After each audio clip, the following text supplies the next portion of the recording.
My screen says going live, so I'm just going to try to see if it's going to. Okay, we're live now. Thank you very much, YouTube. I appreciate that. This is Jess Vaughn. I am here. Let me make sure. Let me make sure my sound is on. I have volume issues. I just want to make sure that you can hear me. Okay. Well, good afternoon to everyone. We are here. I am here to read a little bit of poetry. Selling Muller paparazzi. I say that it's $5. That's how much it's cost, not how much it's worth.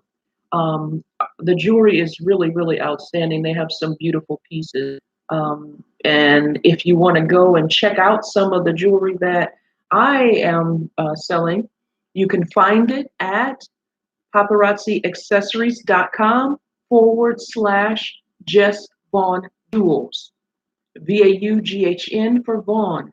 And um, every day, 3 o'clock, they drop new releases. So before you try to think about how much it costs, go see what it looks like.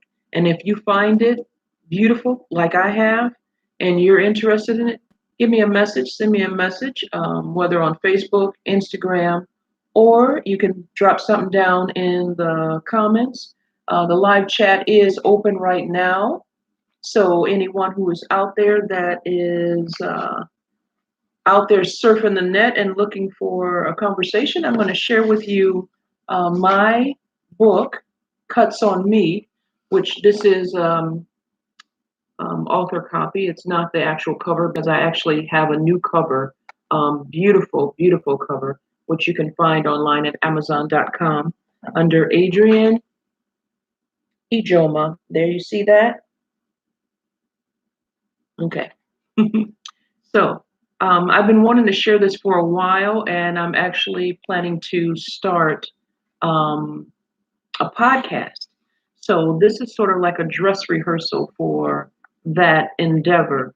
And one of the things that I wanted to do, which is what I'm trying to do with my Facebook, right? I'm sorry, with my Instagram page right now, is to build it up to be a place of encouragement, of self-esteem, to enable people who will come in and listen to be encouraged and to have hope that things are going to change, things are going to get better for the future. I am an author and poet. I'm a mom and a wife. I'm here in beautiful North Carolina. It's a lovely, lovely day, and it's my love has always been writing, creative writing, whether it's plays, letters, short stories, poetry, and the novel that I'm always working on. I have actually 26 manuscripts, and I haven't finished them. And I'm gonna let you know right now why my eye is covered, because yesterday I sneezed and I had a capillary burst, so my eye looks kind of scary. So I've been covering it up until it returns to normal. It has to reabsorb the little broken capillary there. So I didn't want to frighten anybody. So I said, let me just go ahead and wear my hair covered so nobody can see the ills that are going on under there, especially the gray. Let me do like that. Is that better? All right. I have published this book um, a few years ago, and I wrote in here the inspiration for it, where the idea came from. And I also went on a live podcast with Joseph Bonner out in San Diego, California, earlier last year, and spoke about this and what stimulated me to write the book. This is a publication, and it's written in poetry, but it's really a purging of things that have happened because as a female in the world, not even just in the United States, but in the world in general, women are not continuously have not been kept on an even level with our male counterparts. And many women now, it's many men and women, children suffer at the hands of other people who want to um, take your innocence and do with it what they choose. Whether we get ourselves into predicaments because of our choices, our associations, or whether it's uh, family or people or strangers, there's a lot of victimization in the world, in the tens of millions, not hundreds of millions, if not billion. So contained in this publication has been my experience and my feelings coming out of it, why I was the way that I was, what the experience, how it changed me, and what it let me perceive about myself until I was able to address it and then move forward. And in moving forward, able to turn around and talk to other people who may have been or are in similar circumstances, how I dealt with it, showing them how I dealt with it, how I dealt with the anger and the confusion, and then suffering loss of loved ones, different things that we go through in this life. You're full of turmoil and emotion all the time. So, cuts on me was about those cuts were about internal pain and how we deal with internal pain.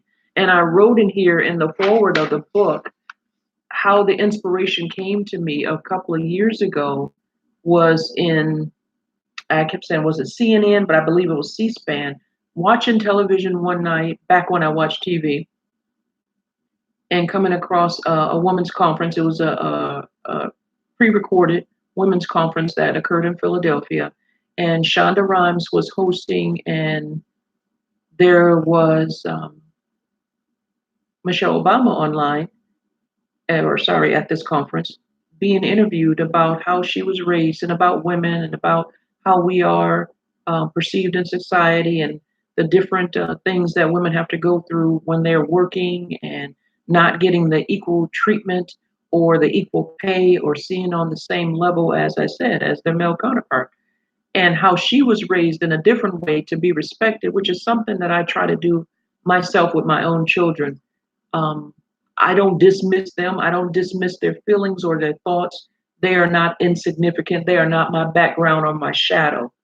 They're people and they live and they exist and they have feelings and thoughts that are to be respected. And I appreciated that she shared that about how her father would stop what he was doing and give her full attention. So she grew up with the understanding that she had value. And many people in society, women especially, don't have that same value or don't consider themselves as that way. And whether it is something that they become introverted about and hide themselves, or whether they become more flamboyant or promiscuous because they want that attention that they lack, it comes out in different ways. But it's all about self esteem, self love, confidence, a good feeling about oneself that I am encouraging through Jess Vaughn's Jewel of the Day, through my creative writing, through my books, through my website, through my social networks. That's all I'm here for. So this was a reason behind this doing spoken word. The title "Cuts on Me" came from that quote where um, Mrs. Obama was speaking about um, all of the baggage, all of the things that women carry, and they're still working, they're still raising children, they're still, looked upon to be the backbone of everything. And then people will say, well, she has an attitude, she has a grudge, or she's this and that, give her all kinds of names that her mom didn't give her. Um, but saying, why do you have a chip on your shoulder, or why are you like this or like that? She said, can't you see these cuts on me? Don't you know what my hurts and my pains are? Don't you know what my struggle is? Why can't you understand? And so when she said, can't you see these cuts on me? It was like a trigger for me that started me thinking about a lot of things that are part of my personality, a part of my makeup, a part of my habits. And this title poem that I am going to read, and I'm going to read it, which I didn't think I was going to read it, but I'm going to read it. The title poem was opening with, I've always worn sweaters in the summertime. And why is it that I wore sweaters in the summertime? Hiding myself. Why do I need to hide myself? Because I don't want people to look at me. Why not? Because the attention that I got in my formative years from men, guys, boys, whatever, was not the attention that my mind could handle. And so I grew up always not wanting to be like this, not wanting to be in front of a camera, in front of view, in front of people's faces, being the center of attention. It's never been my intention. Um, that was mental. That had to do with something in my background that I was not consciously aware of. And so I'm going to read you this poem. That's on me. I've always worn sweaters in the summertime, no matter if cloudy or skies full of shine. Sweating down my back, I smiled like I knew it was cool. Walking down alleys, crossing streets, neutral, just to get through it. Some summers before, when I was still a girl, I only got kind waves when I walked by. But when bodies start changing shape, men start silly grinning and bold approaching, wanting more than a simple hi. I wondered why. I wondered what I did wrong. When was the day that I stopped being mama's little girl and started becoming prey? I lost something learning that that's how it goes with innocence gone and blood flows. The man across the street said, "Watch my house." And see, I didn't know any better, you see, because I was kind. I played with his twin girls occasionally, so to wait for them that day at his house, no, I didn't mind. And I remember feeling dizzy in this scary dream, spinning. This grown drunk man trying to kiss me, not even 13. I regretted coming over. Had my mom seen, if I disappeared, where would they look for me? How long before they miss me? I told, of course, and he denied. It felt like no one truly believed. He wouldn't do that, his girlfriend cried. And then they married and moved all too quick and conveniently. Now I know y'all know she knows he lied. Then there was the other one who called me up that same day, related by law, but didn't stay that way. Whether liquor or drugs, he wanted flesh too. Had me questioning again, what did I do? My confidant in all this, my paper and pen, soothing me when Bestie moved to Vegas, consoling me when Crush determined he liked men. Then my true love died before me. Another trauma before that, but no, I won't mention him. Through all, there was silence. I cried inside. I had no voice. I thought it died inside. But all these tiny little cuts that life inflicted on me might well have made me bitter. But see, they set me free because they all played a part in what became of me. Was I 6 years old when I began to hide? Did first blood come when my daddy died? Or 8 in third grade, writing poetry when told words that big couldn't come from me? Hmm. And so made me second guess who I wanted to be. I think I grew up outside of belonging, outside looking in, feeling some kind of way because they keep on wronging me. Like when I knew, no hesitation, that journalism chose me, but recommendation was withheld. Community college was my place to be. For the record, it was Mr. Warren who said that crap to me. Silence slowly turned to sirens as I whispered from the stage. Supervisor, suitor, or stalker alike balanced out my rage. Created from my self esteem, you will not bulldoze me down. You will not put me in my place. God put me here by His own grace. It's strength through His love that I have found. Then, somewhere in Italy, came love and ring. But it would not be an easy thing. Because in the course of us getting together, there was still the matter of the sweaters. I teach my children to use their words. They will not grow up being unheard. I want them to give and get respect, but they must know what to expect. Some won't give them the credit they deserve yet. They are worth more than the world will let them give or let them be, and they will give more than what the world will let them get. I've always worn sweaters in the summertime, maybe to protect this broken heart of mine. I'm working it out, but it takes time. There were many injustices done to my mind. The tip of the iceberg I came to expound, and I flex my vocals now. Yes, I'm from Detroit. You said it before, so now what's your point? What's wrong with me? What's wrong with you, really? I'm hood? Is that all you see? My God. Can't you see these cuts on me? And if I may, please speak on it. Voices like roaches coming out of the crack, shouting, had me too in a wave of fight back. Not out to make the paper, just to deliver the fact that this boys club mentality has gotten way out of whack. And sister sped up with having to swallow that crap.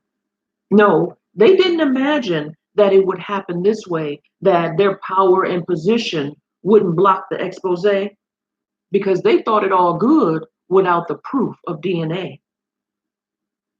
But didn't think she had the guts to speak it anyway. Now burden is on them to try the odds and get away.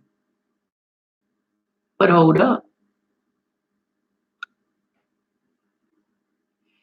If it's just out of spite that she came to defame, and it's got nothing to do with the intense pain that she's had to internalize for bearing the shame, then it's not on you to wash or wear the stain.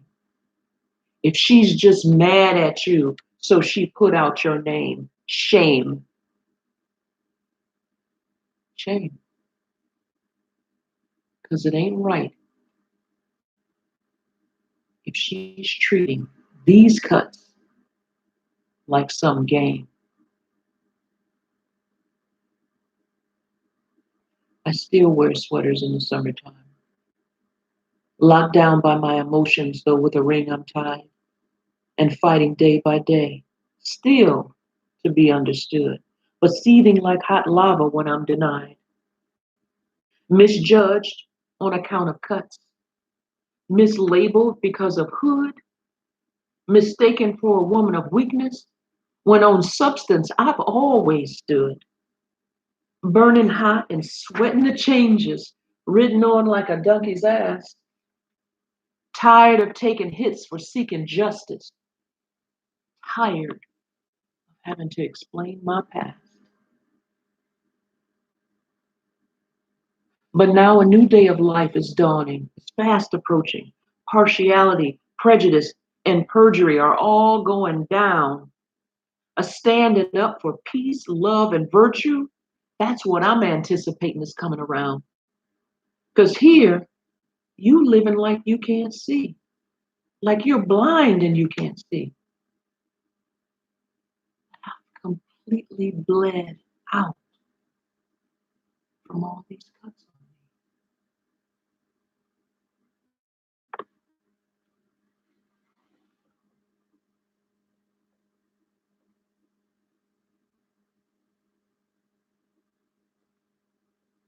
Thank you for joining me in reading my title poem, From Cuts on Me by Adrienne Ijoma. I really hope that you appreciated it. I would love to hear some thoughts and comments from you. I look forward to sharing again in the future, especially now that I know that YouTube Live works. I will be definitely advertising that. Please leave me some messages in the comments And please subscribe to my station so that I can come back and share more with you. Um, I will continue writing. I want to continue this forum as a means of expression. And I also want to share with you this beautiful jewel of the day. I mentioned it previously. This is a paparazzi jewel. I am at paparazziaccessories.com / 290145 or Jess Vaughn Jewels. I hope you will go there and check out some of the fabulous, fantastic, sensational, lead free, nickel free, no harmful metal jewelry that comes in all of these beautiful stones, leather, copper, um, brass, silver, gold, and lots of earth stones. They got lava. There's an entire menswear collection. So I hope that you go check that out on my website and definitely check out another location here in Cary, North Carolina is Michael E.G. That's IJI. Michael E.G. Custom Design and Tailoring Studio, where you can get all of your fabulous, fantastic clothing altered, custom design, menswear, designer shirts like you have never seen anywhere, but will be seeing somewhere soon. So we look forward to sharing with you all of these wonderful good things. I will see you later. I am actually on my way to pop over at Michael E.G. Studio, and it is at 1371 Southeast Maynard Road in Cary, NC. So if you are around town, come stop in, say hello. We look forward to seeing you. Thank you for joining me on Jess Vaughn's Jewels. And I hope I shared something with you that you can appreciate today. Check out all my other videos. As I said, hit the bell so you can be reminded when I do go live. And come back again. We'll see you soon. Have a wonderful afternoon. That's my Thursday. Ciao.